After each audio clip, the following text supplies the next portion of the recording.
Here we go. Top 10 things are not my problem. All right, my number 10. It is the success or failure of sports teams. Okay? We get very wrapped up as human beings and as sports enthusiasts of how well our team does or how bad our specific team does. I used to put a lot of an emotional stock in my football team, in my Indianapolis Colts. I did. 2020 was bad. I've talked about it on this show before, but I put so much emotional stock. There was a playoff game between the Colts and the Bills, and it was emotional because I'm like one of the only few Colts fans here in Western New York, and I live in a very rabid home of Bills Mafia. They're very passionate and very great fans. And at the time, like any flack towards the Colts, I took it personally. When in all reality is like I just root for the team. I am not the team. There is nothing that I can do on game day that affects the results of the game that my team plays in. And like now, they'll do the, hey, your boys did this or your team did this, and I'm just like, I don't play for them. Like, good for them. It was a weird mindset to like kind of change because growing up, like we associate ourselves. That's our team. That's my team. We did this. When in all actuality, the only people that really did anything were coaches and players, letting them be responsible for specific game actions. When the Colts suck, that's their problem. When the Colts do good, yeah, it's fun to see them do well, but they earned that. All right, they earned that right. My happiness in life should not be determined by other people's actions. All right, and my misery shouldn't be determined by other people's actions, and that goes for sports teams. I had to realize that. I had to recognize that. After 2021, the Colts, their disappointing Clown Town loss to the Jaguars, I had to sit back and realize, like, this is not, like, I can't attach myself to this team emotionally like a rabid fanatic like I used to be. I just can't, because I will be miserable all the time. I will choose to be miserable because this team is not good. This team stinks. And I don't want to bear the burden of the team's wins or losses. I guess that's part of being a fan is having that emotional attachment to them. But I don't know. I always felt gross about making somebody feel bad because their favorite team loses something. Like I don't know. People have done it to me. I hate it. And I used to reciprocate it, and it's just this never-ending blame game, this finger pointing. But as I've grown older and wiser and more aware, I realize that I can't operate like that anymore. So yes, while I do, that is my favorite football team, the Indianapolis Colts. Whatever happens, happens. I had to recognize that. So that's my number 10. Number 9, this has been a problem. I've talked about this before, but quite a bit. But giving rides to people who choose not to drive. Okay? I don't know where this entitlement comes from of people who do not drive cars, of people who choose not to drive, this entitlement over other people's time and essentially their vehicles, their property, something that they earned, that they pay for on a continuous basis. Ever since I got my first car in 2009, people have, like, it's weird, you get it, and people gravitate towards you. All of a sudden, you become a taxi driver for a lot of people. And there's been a couple times where I had to nip that shit in the bud because they were not giving me gas money. And again, they came to expect it. A ride every now and then is nice, right? If you can help somebody out. But when giving people, like, going out of your way to do this favor constantly, when it becomes expected, it is dangerous. And I've had to cut a couple people off. And it's like, it is not my problem that you chose not to learn how to drive, or you chose not to get a driver's license, or you chose not to make a decision to get a car. It sucks. Like, again, it's hard. Like, it's nice to give people a lift, give people a ride in your vehicle to help them get to where they have to go. But when it is a all the time thing, uh, it stinks. Like, I told the story before, but there was a kid I hung out with 15 years ago that used to ask for rides 20, 25 minutes away from where I was living at. And I did it a couple of times until I finally, like, he asked me to do it on, like, the night of the Super Bowl. And I was like, this ain't happening. I'm not doing this. I'm not leaving this function to go pick you up half an hour away on a school night at that. I felt bad emotionally, but realistically, I shouldn't have. This was a teachable moment. One, for this individual to prepare better. All right. Don't ask me last minute for a ride someplace 25 minutes away, half an hour away at the last possible minute. And two, step your own game up. Learn to drive. All right. I've dealt with a lot of people like that. But it is not my issue. If I'm feeling generous, I will do it. But once it becomes expected, then we got to nip that in the bud. Number 8, other people's reactions to our actions. The accountability factor is, yes, we don't, do things that we don't want to hurt others. But also, like, I'm around a lot of people who try this, like, emotional manipulation deal. I'm trying to live my life. I'm trying to do things that, like, I want to do. I'm trying to live the life that I want to. It gives me the most amount of peace. And when you're around emotional, controlling people, if you do something that doesn't fit their narrative, they tend to let you know about it. And it sucks. It sucks, but like, it's not my fault. You're like, and it's gonna bleed into another one that we do, but like, think about this. It is a choice to be offended by everything. All right, I've said this before on the show too, but it's another important lesson. If you are offended by somebody's action, you really have to be a miserable person to find offense in everybody's, like, things people say, things people do all the time.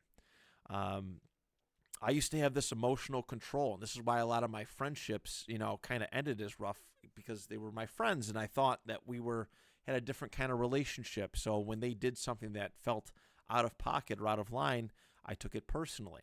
When in all honesty, they didn't owe me anything. Yeah, they're my friends, but I didn't have control over their actions or control over the things that they said or did. Their time is their time to spend it. And this ownership over people's time and stuff is weird.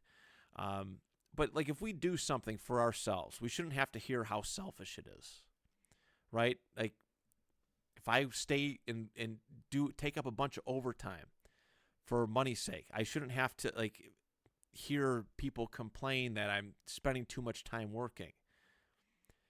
I know a lot of people who are hard to please. Either I'm not making enough money or I'm spending too much time at work. Like, what do you want? All right, I'm not going to please you, so therefore your reaction to my action of working is irrelevant now, because you cannot be happy. Because you just, like, you feel the need to react a certain way to things that I choose to do. And it's important to that. Obviously, you don't want to go out of your way to be an asshole, but if you're doing things that are not really affecting other people, and you're actually, like, trying to benefit your own life, and people, like, get upset because you are trying to do something more, screw that. Like, that's your problem. Your reaction to that is not your problem. I have given up a lot because of other people's emotional reactions. I have settled because of other people, because I listen to other people's reactions and emotions and their thoughts and feelings on stuff. I have just settled in life, right? These high goals I had for myself, these high expectations I had for myself, and listening to other people's thoughts and feelings on them when they were irrelevant to what I was feeling about my actions. Like, I know it sounds kind of chaotic, but this is something that I'm not responsible for. All right? People will just, no matter what you do, they will not be happy. And it's not your problem. So that's my number 8. Number 7, we're not responsible for the way that other people treat us. Some people, sometimes we see people like treat us harshly, and we like conform to try and like ease like the pain, the what they say to us. Like, we try to burden that, and I've lost myself trying to make other people happy because they treat you bad, and no matter what you do, they're never going to be happy.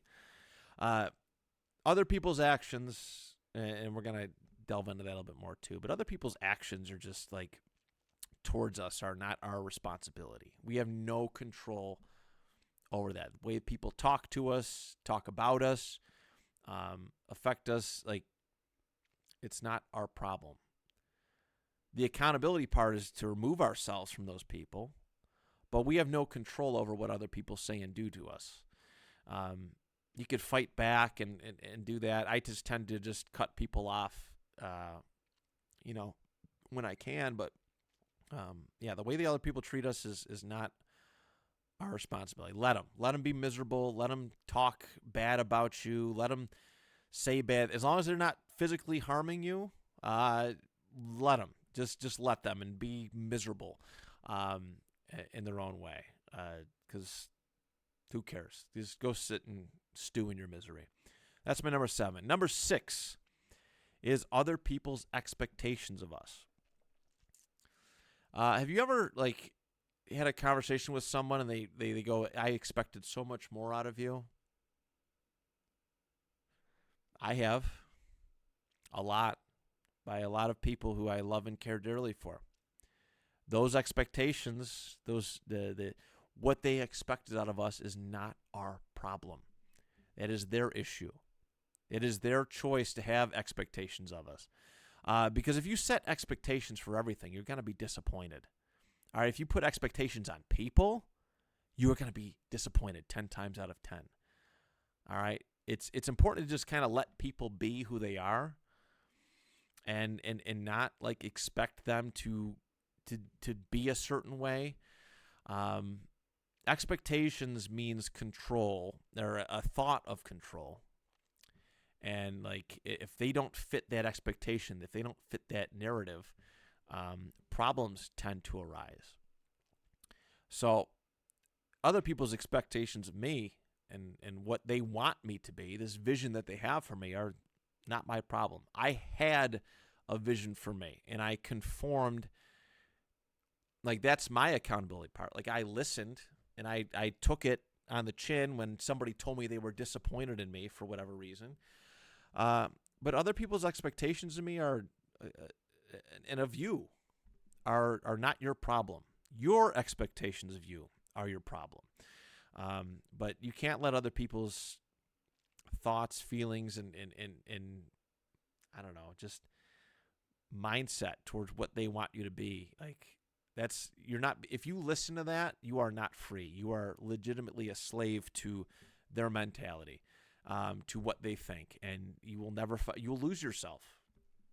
You'll lose yourself. I know a lot of people who have lost themselves along the way trying to fit other people's expectations of them. And it sucks. It's hard to watch. It's hard to do it and live through it. I've lived through it. So recognize that. My number 5, the environments that we are in. Some people, again, pro athletes who come from broken homes and bad neighborhoods, they didn't have a choice in the environment that they were in. But they rose above it and went on to do great things. Your work environment, the people that you are like working around, if they are doing bad stuff, doesn't mean you have to do bad stuff too. That's their problem, right? If they jumped off a cliff, would you do it? Would you follow them, or that metaphor, analogy? You don't have to follow along with it. Again, we all have different environments that we are around, that we are brought up in, and we have no control over that kind of environment. We have control if we decide to leave said environment, like that's the accountable part, but it's very difficult to change an environment for what it is. Sometimes broken homes are going to stay broken forever, no matter what you do. Sometimes bad neighborhoods are going to stay bad, no matter what you do. Sometimes bad, toxic workplaces, the coworkers that you are with, they are going to be bad, no matter what you do. And you just have to accept it and thrive in it. Find a way to thrive in it without losing yourself too. I talked about how a couple months ago, several months ago, actually, when I first started the podcast, that my then boss, my then manager, who was I found to be a great human being, but just a nauseating person to work for, and their negativity like broke me. And it wasn't just their negativity, but other people's negativity around it that broke me, and I became something that I didn't even recognize. I became a negative, miserable person. I allowed that to happen. That's the accountability part. I didn't have, I could have removed myself from that environment, from the people that were present, but I didn't, and I suffered for it. And that's the accountability part. I can't change other people and how they vibe. Can only do so much. That's my number 5. And it kind of bleeds into my number 4, like other people's emotional state. All right. I can't control how angry and negative people are. I can make comments, I can respond and with their negativity with some kind of positivity, but people who choose to be negative are going to be negative no matter what. Until they break that habit, I cannot control how other people see themselves or see the world. That is not my responsibility to do so. Again, we live in a very emotional world. All right, people overly emotional all the time. You see it in social media posts where these people or folks have just these overly emotional reactions to everything, and they say like outlandish stuff, and it's just like, what? What are you saying? That's on you. That's on you. Just because you say it and think it doesn't mean I got to believe it. That is not my problem. I can't control it. So moving on. Number 3. All right. My number 3. It's stereotypes. We are not responsible for other people's stereotypes of us. That is their problem. Although I do take accountability for who I was, for what I've done, for the things I've said, and I've owned that time and time and time again. I can only apologize so much for who I used to be. There are still some people who view me, 34-year-old me, as 18-year-old me, or 23-year-old me, or 30-year-old me. I'm a vastly different human being than I was 4, 5, 10, 15, 20, 25 years ago. I've grown a lot. I've made mistakes. I've learned from them. If you still think of me as high school Matt, that is your problem. If you still think of me as the early adulthood, like mid-20s Matt, that's your problem, not I. I can only do so much. I've owned it. I will apologize to you for who I was, but if you can't look past that, that is not my problem. There's also like group stereotyping that I don't like. There's racial stereotyping. There's the religious stereotyping. There's a lot, and I'm gonna be honest. It's a hard thing to talk about, but like there's this like social term of and I'm only speaking this because it's something that I have heard, and it's something that I can speak on, is like white guilt for certain things. And there's stuff that I never did. Like I never said certain things, or I never wronged somebody individually in in a certain way that I shouldn't have to take accountability for. All right? Like, don't do that. And it works for all sorts of things. Like, people view African Americans, there's a stereotype, there's very vicious stereotypes of African Americans. And it's not true. It's not true. There's Islam is another religion, Christianity, Christians, Jews, all the different religions in the world. There's this negative stereotype about each and every one of them. And it's hard because people will not give you a chance before they get to know you. It's their problem. It's not my problem that people will view me this way, that this stereotype is bestowed upon me. But it's hard when you're taught to come together, when you want to come together with people and they can't look past stereotypes, prejudice, and amongst other things. It's hard, but again, not your problem. Individuals, all right, treating people as individuals who are responsible for their individual actions and their individual choices and the things that individual chooses to say. All right, there is nobody who represents me. There is no group that represents me aside from, I'm the only person who represents me. All right, and my actions and words and morals will speak for themselves. And I hope that you can all recognize that too, that you are more than a stereotype, that you are more than what the worst of us is. I'm preaching, I'm rambling, but I need people to realize that there's more to us than meets the eye. Don't judge a book by its cover.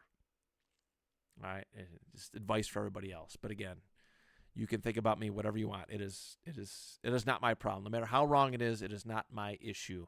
If you have the wrong assumption of me. So, number 2, I'm not responsible for the actions of people close to me. Generally, that is true. But now that I am a parent, I am responsible for one other person's actions aside from my own, and that is my child's, because I am raising them to be a socially acceptable human being. All right, I'm doing what I can. I'm trying to raise my son to do things. So if he acts out bad, then obviously he's seeing something that I'm doing that makes him think that's okay. And I have to change that. But otherwise, like friends, family, if they do something, that's on them. That is on them. And I love my brother dearly, but if my brother screws up at work, and this is just an example, but if my brother does something bad at work, it's not my problem. It's not my fault. I had nothing to do with that. And I'm just saying that, not that he really screws up much at work or does anything seriously bad enough to warrant that, but I'm using an example because I work with my brother in some sense, but his actions are not my responsibility, and vice versa. If I screw up bad, my screw up is not his responsibility or emotional, requirement to deal with. It's not his burden. So actions of people close to us are not our problem. And the number 1 is I am not responsible for other people's bad life choices. All right, I am not responsible for that. Bad financial choices, bad health choices. I want to help people. I want to see those people do well, but also they have to recognize that they're going to pull themselves out. They are the only ones who can pull themselves out of whatever situation. There is no amount of money that I can give somebody struggling that's going to change the way that they function, the way that they operate. If I'm going out to dinner with somebody, I'm buying dinner all the time because they can't afford it, then I'm not helping them out. I'm only hurting my own financial situation by doing it. And while it's a kind gesture, if you can't afford to go out and eat, you can't eat. You have to, if you want to go out and eat, have a nice meal or have nice life experiences, you got to work and earn that shit. So, and again, going back to the car thing, if you chose not to drive, I'm not on your time. I earn my car. I pay for my vehicle. I pay a lot of money for my vehicle between the lease and insurance and gas. No freebies here. No freebies here. Sorry about it. Sorry about it. Yeah, I can't be expected to help everybody out. And like it again, it sounds cruel. Going back to the beginning of this video, it sounds cruel and awful, but I got to take care of numero uno because nobody else is going to take care of me. I recognize that. I realize that. But there it is, everybody. That is the 10 things that are not my problem.